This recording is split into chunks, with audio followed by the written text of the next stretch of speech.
30 million years ago, a monster roamed the landscape.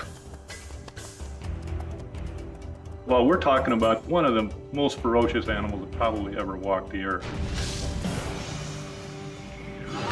This was the biggest beast to live in North America since the dinosaurs.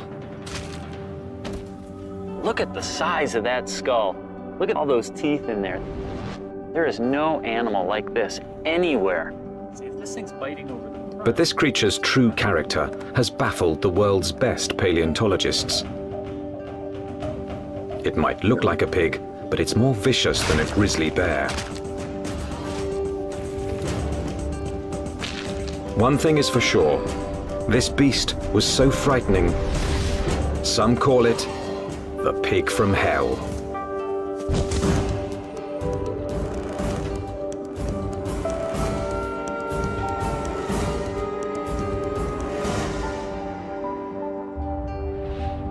Prehistoric America, 30 million years ago, the dawn of the Oligocene epoch.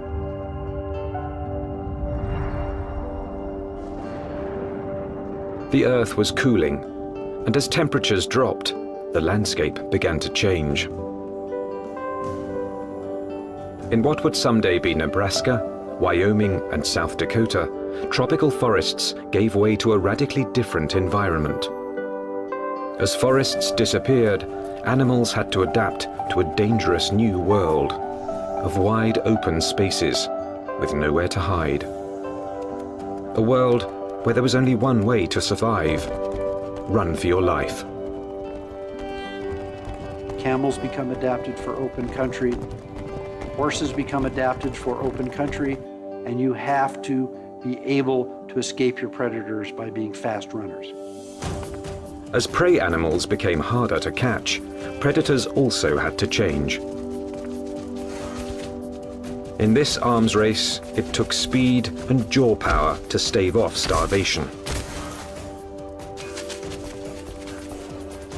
There were nimravids, cat-like creatures with saber teeth, which could kill with one quick bite. And the fearsome hyenodon with its lethal jaws.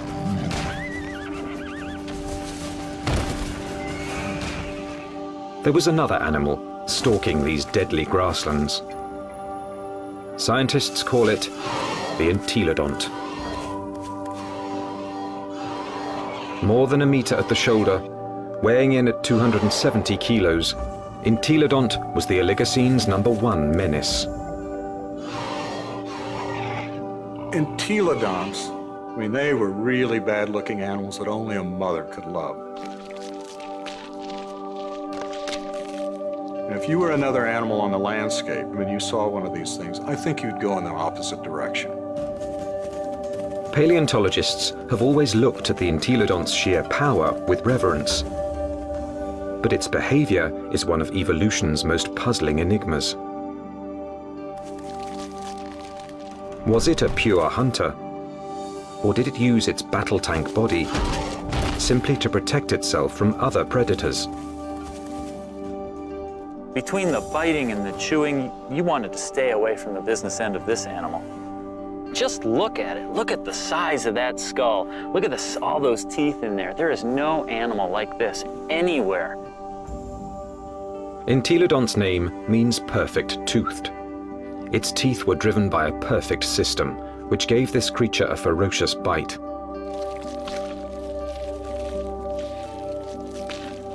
Its jaw power came from two massive cheekbones that leveraged the muscles and supercharged them, driving the deadliest jaws of its time. Jaws that could open 90 degrees and could clamp down harder than a hippo's or a crocodile's. This beast was bioengineered to bite. But what it was eating and why remains a mystery. Entelodonts have no modern relatives, no modern close relatives. So it makes it a challenge for a paleontologist to figure out how they made their living. What would an animal with such an enormous flange on its face, such enormous teeth, be eating? What was it doing? Entelodont fossils first caught the attention of scientists in the 1850s. They decided it was a bear-like creature. But then grooves in the teeth suggested that entelodonts were digging for plant roots, meaning that they literally ate like pigs. Today, scientific analysis has confirmed that the entelodont's closest living relative is the pig. But while this creature has some pig-like features, scientists have struggled to place it in any one category. In many ways, they're analogous to pigs, but they're also analogous to bears. They're also analogous to hyenas. Nobody's thought about these animals before. And there's no animal alive today that is a direct comparison to entelodonts. The lifestyle of entelodonts has provided paleontologists with difficult questions. A new generation of scientists is looking at the entelodont to determine why this plant-eating animal had teeth like a carnivore. Entelodont jaws held 4 different kinds of teeth: canines, incisors, premolars, and molars at the back. The back molars were ideal for grinding vegetation, but it's hard to imagine that the entelodonts would have needed such lethal canines and incisors just to grab plants. Then, in 1993, a discovery suggested that entelodonts were chewing on much more than plant roots. We've got a set of vertebrae here. You can see the neural spines are evident. For over 15 years, this quarry site in the Badlands of South Dakota provided paleontologists with a multitude of fossils from the animals that shared entelodont's world. There it is. First time out in 33 million years. Huh? 30 million years ago, this place was a watering hole crowded with rhinos, camels, and early horses.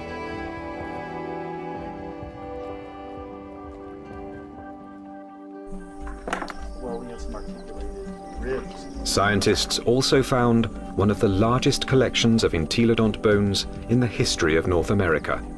So many that they dubbed the site the Big Pig Dig. Fossil hunters also found the prehistoric equivalent of fingerprints. Entelodont teeth marks all over the bones of the biggest and fastest animals of its time. These represent bite scars along the dorsal margin of this rhinoceros skull. Well, what could make these marks? If we take an entelodont skull, we see that the premolars are widely spaced apart. So when we lay that over the top here, lo and behold, they're matching up quite well, suggesting that this animal is at least a likely candidate for biting through the top of the skull of this rhinoceros. The dig presented key evidence that entelodonts didn't just eat plants, suggesting that they were less like modern pigs and more like fearsome prehistoric predators.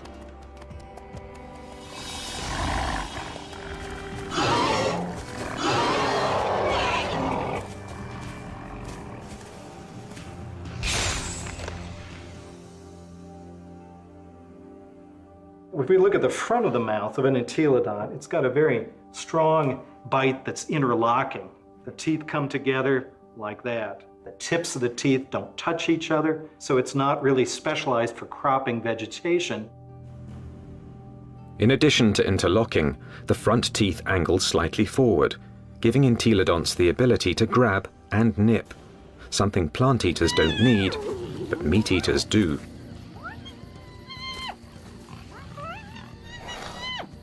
The incisors and the canines have been perfectly capable of tearing a bite out of a carcass.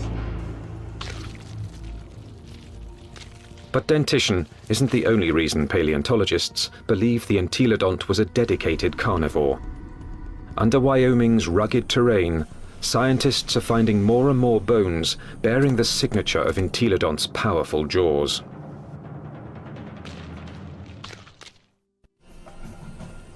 Across the Great Plains of North America, scientists are investigating a prehistoric pig. Entelodont has the teeth and jaws of a fierce predator, but its long, thin legs and cloven hooves suggest it might not be a very good hunter, because it couldn't use them to grab prey. Who was this beast, nicknamed the Pig from Hell? One veteran fossil hunter believes he's found the answer. I look at him as an attack predator, that he was top-of-the-line predator, just like the lion is today in Africa, and just like T-Rex was in the late Cretaceous. Paleontologist Kent Sundell has great respect for this creature's power to kill. At Wyoming's White River Formation, he's found what he thinks is ultimate proof of its hunting prowess. 25 million years ago, this was a flat plain near a river where horses, camels, and rhinos gathered to drink.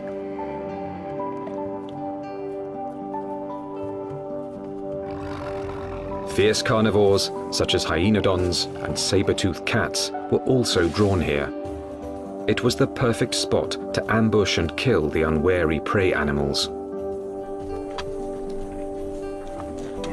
In 1998, Dr. Sundell found the mangled skeletons of 7 miniature camels jumbled together. All the bones had been gnawed, and 6 were missing their hind quarters. In theory, they could have been the victims of several predators, like the hyenodon or early saber-toothed cats. But when Dr. Sundell matched up the teeth from White River's meat-eaters with the bite marks on the camel's bones, only one fitted.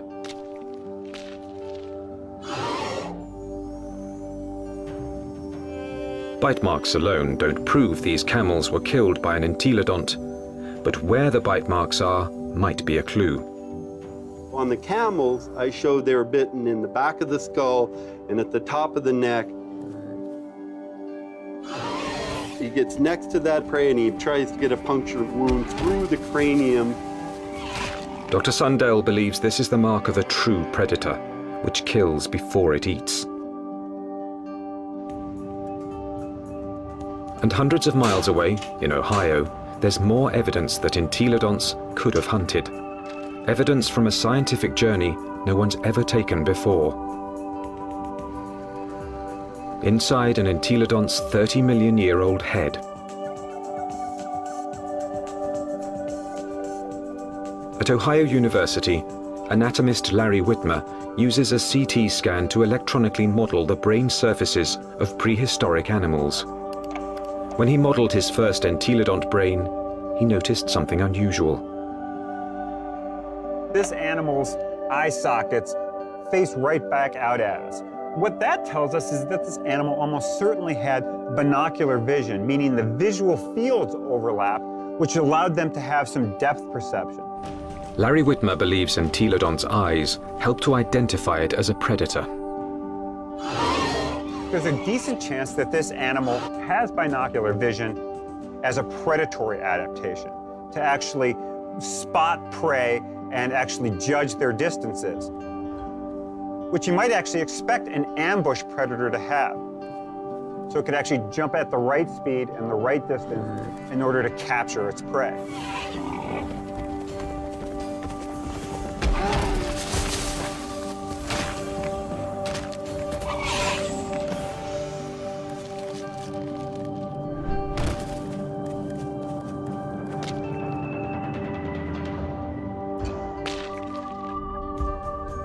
But entelodont's bizarre bioengineering doesn't inspire confidence that it could run and jump. Its body bones are light compared with its massive skull.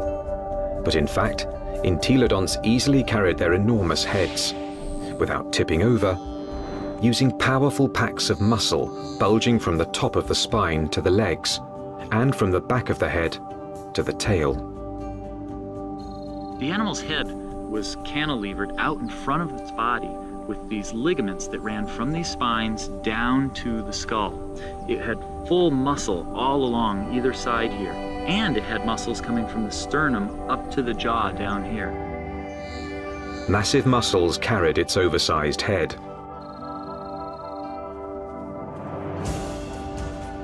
But to bring down a camel, it would also have to run fast. And that's when the entelodont's agile, lightweight body may have paid off. There's just one problem. When a predator catches its prey, it relies on its claws to grab it and bring it down.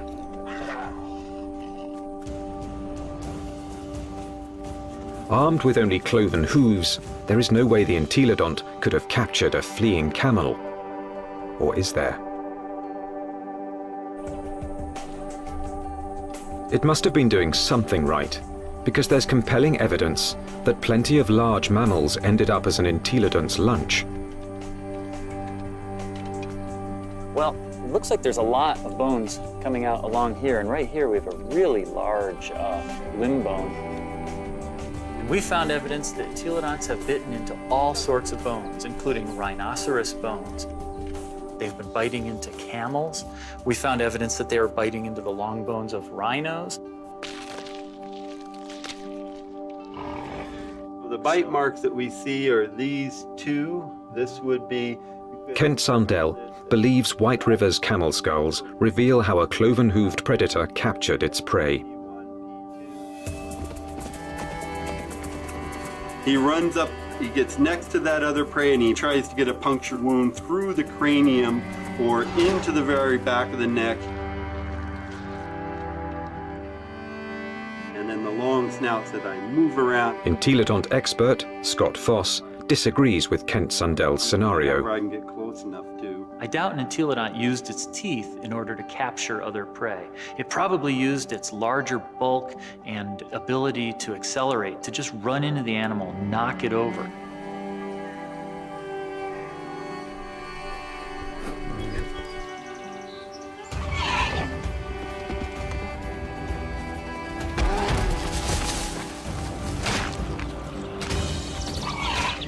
Once I had that animal knocked over, then the teeth can go into business, then the jaw goes into business, and it could crush whatever it went into.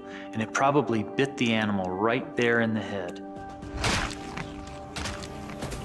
Entelodont had all the tools necessary to kill prey animals. But there is more to the job of hunting than just the kill. A top-flight predator must have the ability to find and ambush its quarry. To understand this part of the process, science needs a fossilized window into an entelodont's world. What would we see if we could follow in an entelodont's 30-million-year-old footsteps? At a fossil site in Nebraska, that's exactly what scientists have done. And these footsteps have led them on the trail of the creature's hunt for food.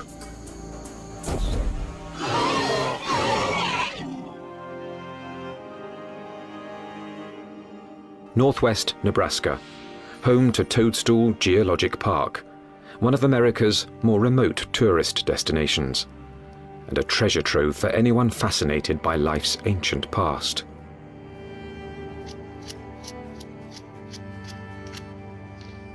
Okay, here's our heel pad. Toe, center hoof, which bears most of the weight, the middle toe. So that makes this a very nice rhinoceros print. 30 million years ago, these solid rocks were muddy stream banks, where migrating animals left their footprints, still preserved in Toadstool's rocks. Well, once we get it clean, it's a very nice rhino. Weigh in anywhere around 500, 600, 700 pounds.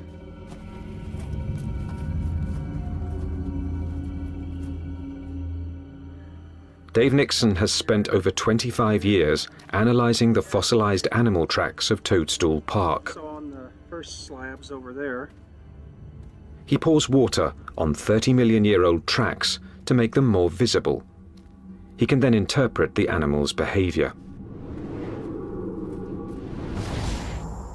And he's walking at a deliberate pace, but not excited until he gets to this point. He starts to become stuck in the mud and shows quite a bit of emotion here because he really kicks, lands here, and he's out of the mud, but he puts another leap in, and the third bound takes him out of our exposure, and we're seeing excitement, if not fear. And if you're a herbivore, somebody always wants you for lunch.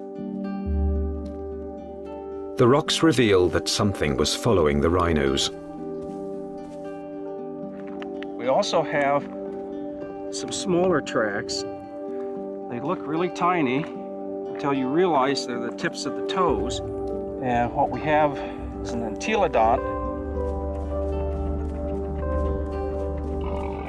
The entelodont tracks at Toadstool Park give experts like Dave Nixon an unparalleled opportunity to understand how these creatures might have hunted. Because on that day, 30 million years ago, entelodonts weren't the only animals following the rhinos. And we have a set of carnivore tracks over here.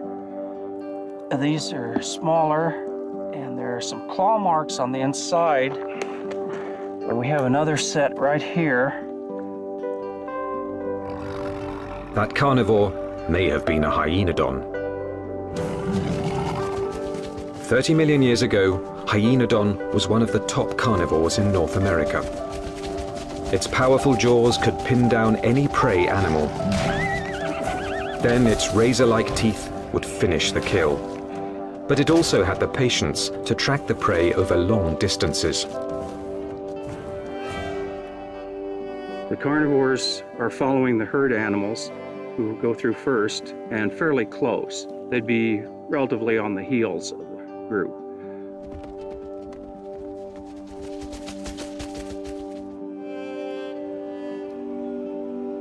Mysteriously, the tracks also reveal that the entelodonts were letting the competition get closer to the prey.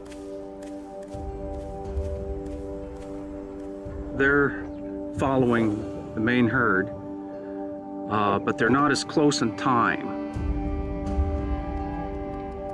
Why would a hungry entelodont on the trail of a meal allow another predator to rush in for the kill? The answer may lie in the most puzzling evidence of all. What's interesting, the rhinos are going that way, and the entelodonts are running at about a 45-degree angle to the rhino trail. Zigzagging seems a strange path to take if the hyenodon was closing in on the prey. But some experts believe entelodonts might have had a very good reason to zigzag. A reason revealed by a CAT scan. When anatomist Larry Whitmer modeled the surface of an entelodont's brain, one exceptionally large nerve cluster got his attention. The size of these things right here. And what these are nerves that are actually bringing sensory information in from the snout. This was no bloodhound, but it still had a very respectable sense of smell, and this smelling apparatus here certainly would have been well adapted to pick up the smell of a carcass. And that could explain why the Toadstool Park entelodont zigzagged while following the rhinos and hyenodon. Zigzagging could have helped its nose track the smell of a kill. It's searching. If, say, something's here or here, as you go around it, as the wind brought the scent to you, you'd be able to basically triangulate in on it, find it. So if the wind's from this direction and you're upwind, you'd miss it. But as you came this way, you'd be downwind and catch it, and you could double back.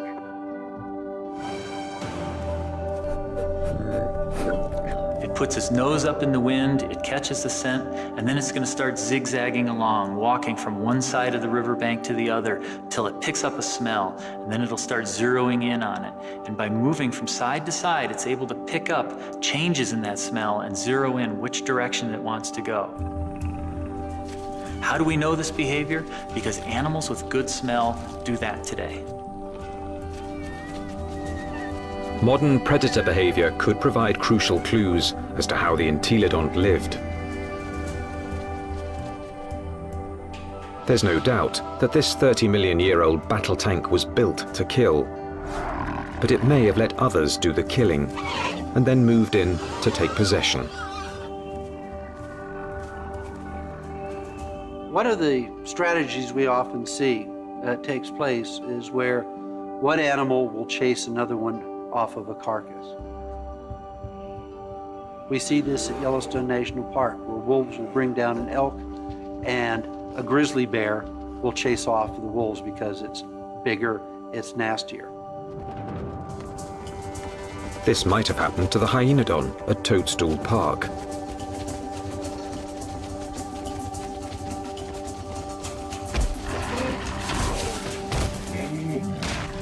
The hyenodon has run down and killed an exhausted rhino and is feasting on the carcass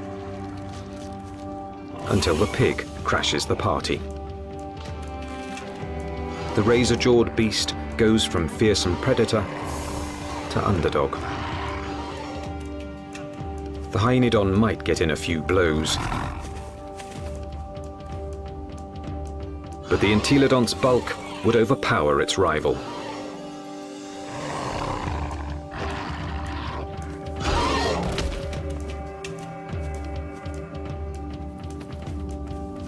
Entelodont had the tools to take any carcass it wanted. I can't think of any other carnivore that might stand up to it. Some experts argue that this is the true secret of the creature's success. An entelodont could hunt, but it didn't need to be a full-time predator. Instead, it let true predators do the hunting and killing, and then stole the fruits of their labor. Stealing food from a hyenodont, even if it meant getting into a battle with a hyenodont, would probably take a lot less energy than having to hunt for food and kill food on its own. If scavenging was its lifestyle, the entelodont's complex bioengineering doesn't look so strange. Entelodont had the eyes of a hunter, the nose of a scavenger, the front teeth of a meat-eating carnivore, and the back teeth of a plant-eating herbivore. It may have evolved from a plant-eater into an omnivore, a creature that could eat whatever was available in a radically changing world. And so in reality, what this animal ate was anything it wanted. That's part of the reason why these animals were as successful as they were for as long as they were on the planet. The entelodont's success was about to be tested by an ever-evolving planet. The Earth was growing cooler, and the landscape was changing. Some of the entelodont's fiercest rivals would not survive, but the pig from hell was about to show it could withstand the test of evolution by getting bigger.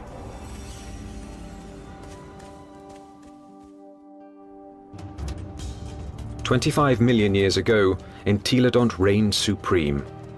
It roamed the North American Badlands, eating everything, fearing nothing, taking any food it wanted."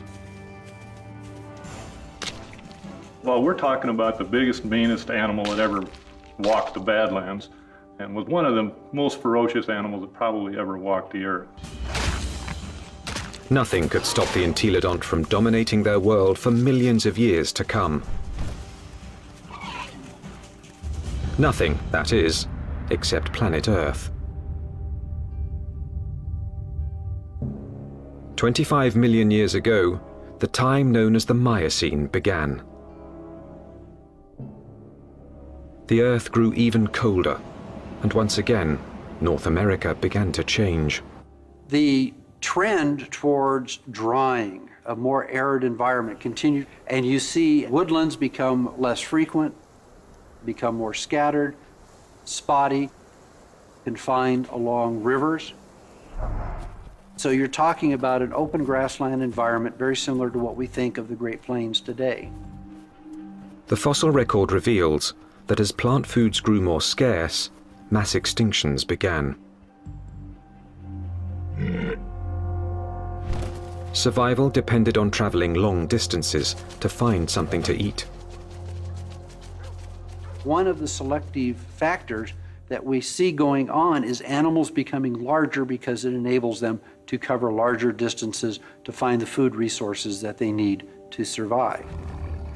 And that meant that predators were confronted by a life or death problem. Now, the animals they hunted were bigger, faster, and much harder to kill. It's like an arms race. If the prey become much larger, they become too big for carnivores to handle, and so the carnivores have to get larger in order to be able to feed on these larger prey items. Some predators, such as Hyaenodon, couldn't meet the challenge. After 10 million years as North America's apex hunter, it disappeared from the fossil record, and that put Entelodon's survival on the line.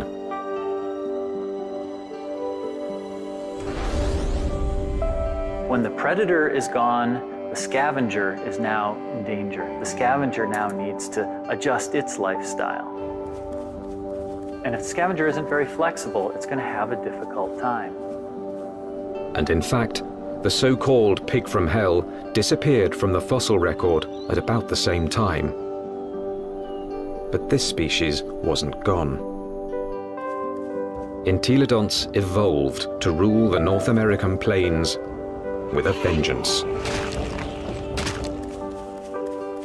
This pig hadn't become extinct, it had supersized. This new version stood over 2 meters tall and was 4 to 5 times the size of its predecessor. It still had a battle tank body and a sprinter's legs.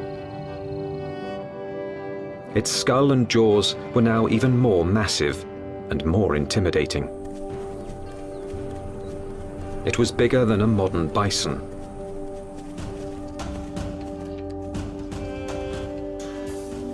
The experts call it Dinohyus, a name meaning terrible hog. Terrible enough to earn a nickname of its own, the Terminator pig. Dinohyus. This is the monster of monsters. This is the beast of beasts. The skull alone is almost 1 meter long. This thing could bite through anything. The canines are this big around. They're just an enormous animal. And what is it doing? The answer lies at Agate Springs, Nebraska, one of the few places in North America where Dinohyus fossils are found. 24 million years ago, this place was a watering hole, an oasis in the arid sea of grass.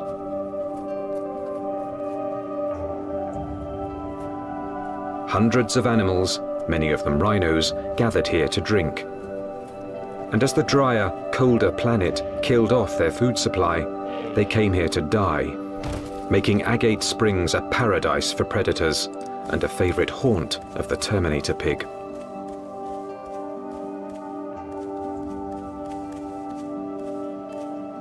This thing was eating the big animals. We think that this guy was specializing on the large rhinos that lived at the time, on the calicotheres that lived here at Agate Springs. This is a limb bone from a calicothere, and in it we have a bunch of bite marks made by either a predator or a scavenger.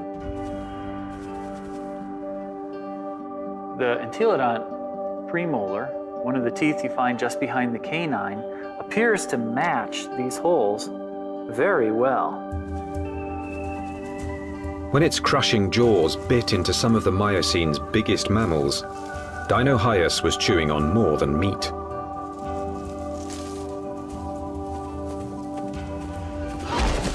But the important part of this bone is this end here, where it's been broken off. The animal bit through the bone, sheared it off, and then had access to the nutritious marrow that was inside. Bone marrow is one of the most nutritious foods an animal can eat. And in times of mass extinction, it would have been a prime source of nutrition. As the Miocene climate change killed off thousands, a diet from scavenged bone marrow may have allowed the Terminator pig to thrive. The long bones contain marrow, which is good for several years after an animal dies, so think of it as canned fat that would be available during a drought. So the pigs could still find food after a massive die-off, even if they're looking at mostly skeletons. The Terminator pig was the pinnacle of entelodonts evolution. This beast had supersized to survive the Miocene's challenge. And it very nearly succeeded, but not quite. Because in this new world, survival would ultimately depend on a skill set even the Terminator pig didn't possess. 20 million years ago, a new monster predator arrived in North America. The bear dog.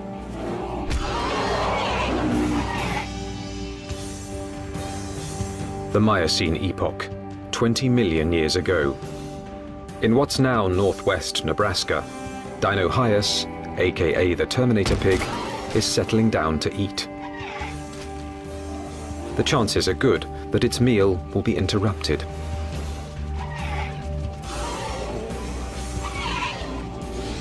With its huge size, it could handle just about any threat to its dinner. Except a threat it had never seen before: the bear dog. A recent arrival from Asia, this savage, bone-crushing beast wouldn't back down from any fight.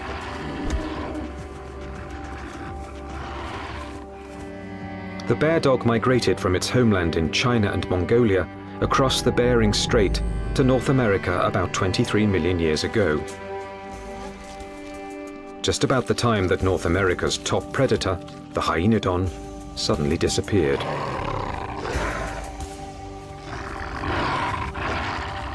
Scientists suspect that it wasn't a coincidence.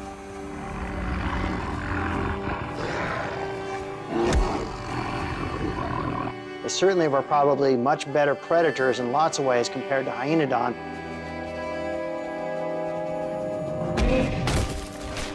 And so it's a reasonable expectation that they probably drove the last of hyenodon to extinction in North America. With hyenodons gone from North America, the bear dogs faced off with their only remaining competition, the Terminator pig. Dinohyus relied on its massive size and killing jaws, two advantages its ancestors had once deployed against hyenodon.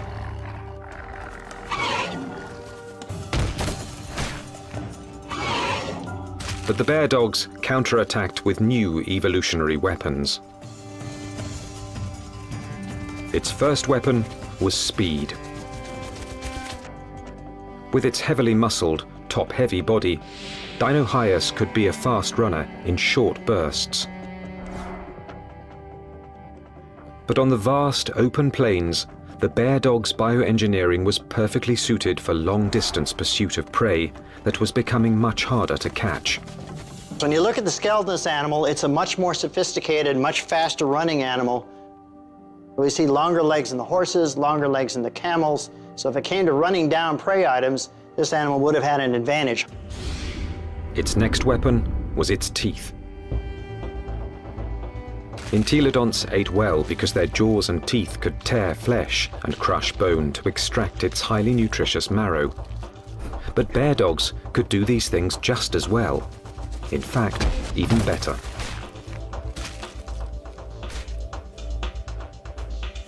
It's a great animal at biting bone, eating bone, crushing it. And it also has a set of teeth that are sharper than any entelodonts. Entelodonts, for example, wear the tips of their huge canines off, and they're not actually very good for puncturing, probably because they spent so much time crushing bone with them. This animal never does that. Its canine teeth are always much sharper. It also has better slashing teeth in its jaw than any entelodont had.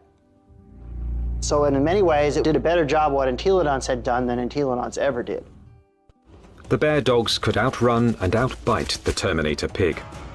And they had a third weapon the entelodont never possessed.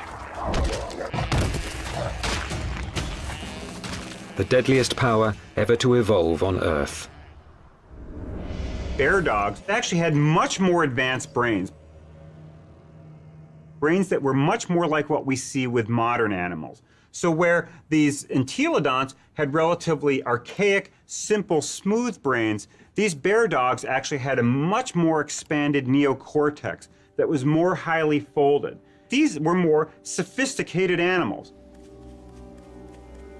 Instead of developing brain power, entelodonts had responded to the Miocene challenge by supersizing into Dinohyus. For almost 20 million years, they had ruled their world by brute force.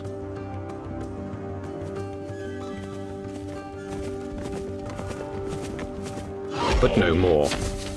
From now on, brains, not brawn, would decide who won and who lost nature's battle to survive.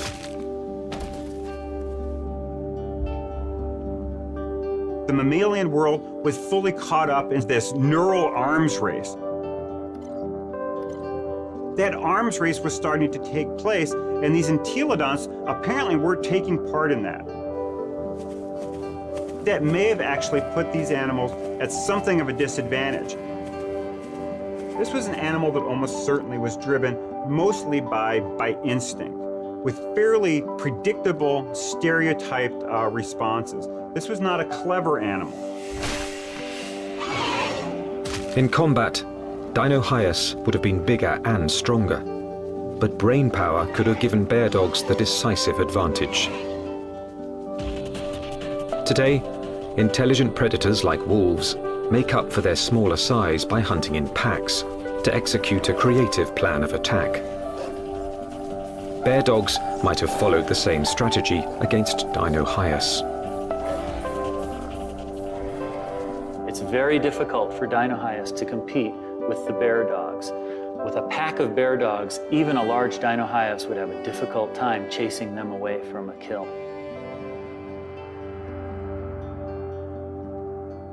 These smaller, less powerful, but more clever animals potentially were able to actually steal kills away from Dinohyus. That they actually could have used different kinds of techniques.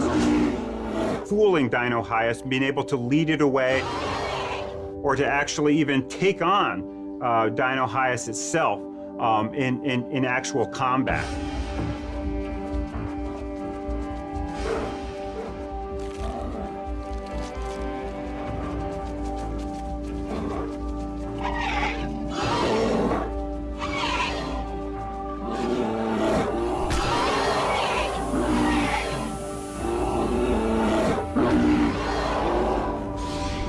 So this is a more advanced animal in terms of its teeth, in terms of its speed, in terms of its overall body size, and especially in terms of its intelligence. This thing has a much larger brain for its body size than does any entelodont.